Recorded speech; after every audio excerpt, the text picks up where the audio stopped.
Do we refer to Hashem as a he or as a she? The simple answer to the question is we refer to Hashem as a he.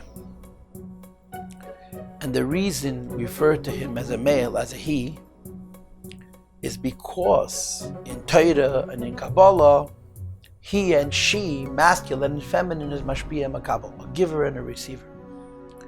And it's obviously common sense, it's logical, that in our relationship with Hashem, he is the mashpia and we're the makabel. So when you ask the question, the way you asked it, this simple answer to the question is, Hashem is he and we are all, collectively, all of us, males and females, all of us are the she. That's the simple answer. Now I understand that that's not politically correct, because it's not politically correct to say that a man and a woman are a mashpia and a makabel. But Torah is not changing, because at this particular juncture in history, it's been decided that everything is a big circle. According to Torah, a man and a woman represent a mashpia and a makabel, as you see in the process of procreation. The seed begins with the man, and of course the new child, the new creation happens in the woman, but it has to be triggered, it has to be stimulated by a zachar. And this is the basis for the idea of a man being a mashpia and a woman being makabel on the most deep level, the most basic level. And in the relationship between Hashem and the world, between God and the world, he's the mashpia, he's the husband, and we are all collectively the wife. Having said that, it gets much more complicated than that. First of all, there's the idea of kochabrichu shchinte. Kochabrichu shchinte is the masculine and feminine aspects within godliness itself. Shechina is feminine. No, there was the idea of godliness, which is masculine, man-like, mashpia, that's HaKadosh Baruch Hu. And there's the idea in godliness, which is feminine, makabel, which is the idea of Shechina. But when you talk about the godliness of Kedusha and the godliness of Shechina, and you say this is the mashpia and this is the makabel, you're talking about a higher level of godliness influencing a lower level of godliness, and a lower level of godliness receiving or being affected by a higher level of godliness. But then there's a third idea. And the third idea is that in the relationship between Yidden and Hashem, there is also a complexity, a symbiosis, if you will, where you say that a Yid can be Achoisi, can be Biti, can be the daughter of HaKadosh Baruch Hu, which means he's the Mashpia and we're the Makabel. He could be Achoisi, could be the sister of HaKadosh Baruch Hu, and there's even the concept of Imi, the mother of HaKadosh Baruch Hu. Ba'atara she'atra le'imei. And in that relationship, the Yid is the he and HaKadosh Baruch Hu is the she.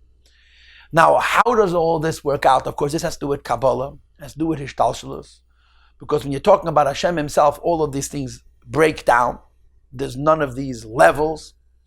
But in Torah, there's every imaginable kind of relationship between a Yidden and a HaKadosh Baruch Hu, including a relationship where Kvayachol, Yidden are the Mashpia and the Eibishter is the Makabel. Having said all of the above, I just want to say one more thing.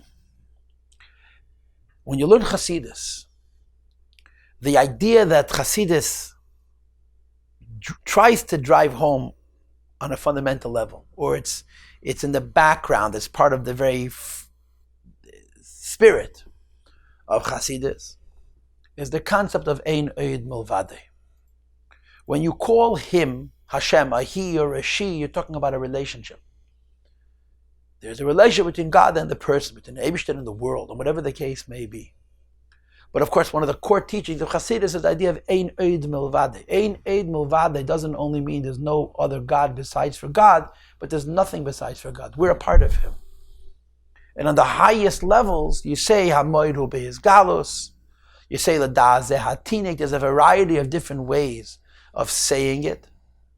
But the bottom line is that Hashem is neither a he nor a she. Hashem is everything.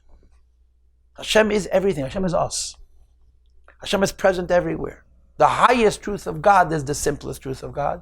And the simplest truth of God, you can't speak of him having a relationship with something other than God, whether he's the giver or we're the recipient or vice versa, because on the highest level, we talk about the truth of HaKadosh Baruch Hu, it's one.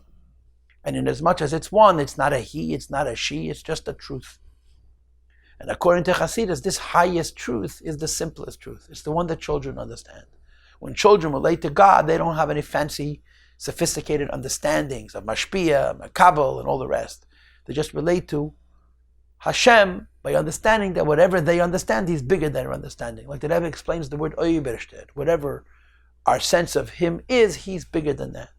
And on that level, you can't refer to Him either as a he or a she. He's just everything.